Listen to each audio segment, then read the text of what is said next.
But anyhow, welcome back on this week's episode of the Broken Kid Podcast. I'm your host, Alex, and today we're going to be talking about, I don't even know what the hell. We're so unprepared, this is embarrassing. Apparently we're going to be talking about One Last Squeeze, and apparently this is relating to this whole notion of necrophiliac. How many of you, well actually I don't even care how many of you have a wife or a spouse or a husband, but this is more about me. This is my channel, so let's focus on me. The lights are on me, the camera's on me. And the earpiece, we don't have one because we don't have enough production value. But anyhow, this is all about me.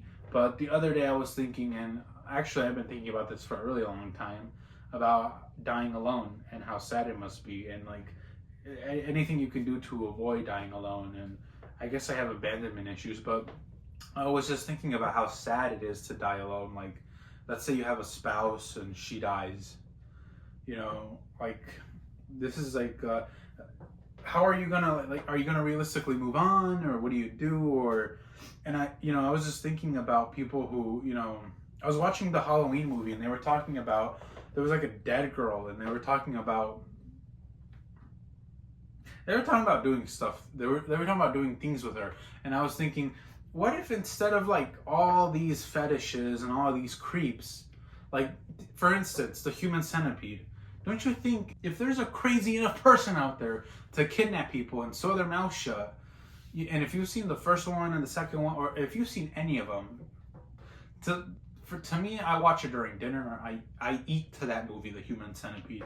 So I'm not disgusted by it. But what I am going to say is this. If you watch that movie and you watched it all, I'm not going to applaud you or give you some round of applause for sitting through a movie that's fictitious, because you did nothing. You did nothing. The firefighters during 9/11 did more, My fucking nan with Parkinson's was able to fucking do more. So it's like Joey Diaz says, no one's gonna applaud you for being sober. You just shouldn't be a drunk or have addiction. It's the standard. So if you think you did something good with your life by watching this movie, or you're tough, you're not. But the reason I say that is because if this whole thing could have been avoided of to mouth, of ATM, and not in a good way to some people, and I, that's the thing. To some people that's like a horror movie, but to some people that's a porno, and I'm the latter. That being said, this whole thing could have, in the movie universe, and I don't know if it's happened in China or like Ukraine where there really was a human centipede, but I'm saying if we just allow people to be like if we don't shame them, don't you think some guy who was like a loser could have posted it on Craigslist and said, looking for a shindig, not your typical type of shindig, and a shindig, for those uneducated youngsters out there, is a party. It's just a gathering of a bunch of people. But he said it's a shindig, not your regular type of shindig. We're just gonna, and maybe you didn't even have to sew each other's mouth to the person's anus, Maybe it could have just been, role play, where you guys were role playing a human centipede, and everybody would have gone with their nasty smelling mouth and their brown lips, because, they probably weren't doing enemas prior to it. But what I'm saying is this all could have been avoided if it would have just been less taboo, like men who like getting pegged.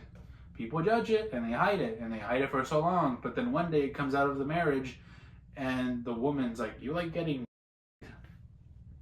no. And the next thing I'm talking about is like, for people there's people out there who want to shoot a scene like a Romeo and Juliet movie.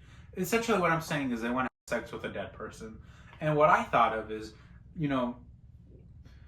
if I was dead, I wouldn't want my wife to go, a week later and have sex with somebody else. I wouldn't want my wife to have sex with anybody else ever. I don't even have a wife right now.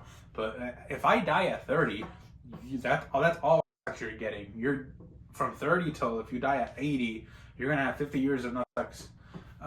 And that's what this whole thing is, the one last squeeze pact, or the one last fuck pact. The one last squeeze pact.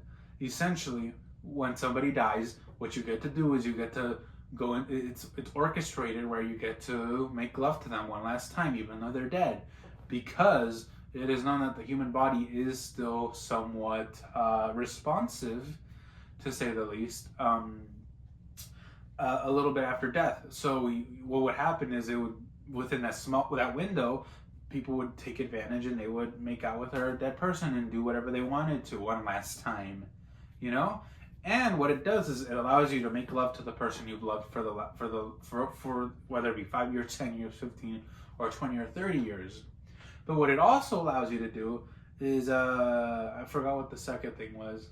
Not only make love to the person you've been married to, but also it allows you to be without being viewed as because you're doing it within the parameters of consent, because the person who dies agrees to it prior to being dead. It's almost like a mourning, if you know what I mean, like a mourning. I want you to wake me up by giving me, by putting my toothbrush in your mouth and making sure that the paste comes out, that the toothpaste is ejected, as they say. But then it's like, well, if I'm doing it in the morning, what if, he's not in the mood and I keep doing it and now it's a grape? I just with my husband. So essentially the one last squeeze is gonna help make love to people one last time, and it's gonna help people live curiously. But also, I just thought of this, maybe it is a complete bad idea. But you know what else was a bad idea? Letting Trump become president. But he still did it. But the reason I think it might be a bad idea is because what if, Mr. Johnson has sex with his dead wife and loves it, and now he starts digging up recently buried dead bodies, and he starts, trying to bring them back to life with a little bit of hip thrust. And that's what I was thinking. But if you thought this was a weird podcast episode, the truth is there's more like this to come, okay? And if there's one person who's not coming, it's the dead people.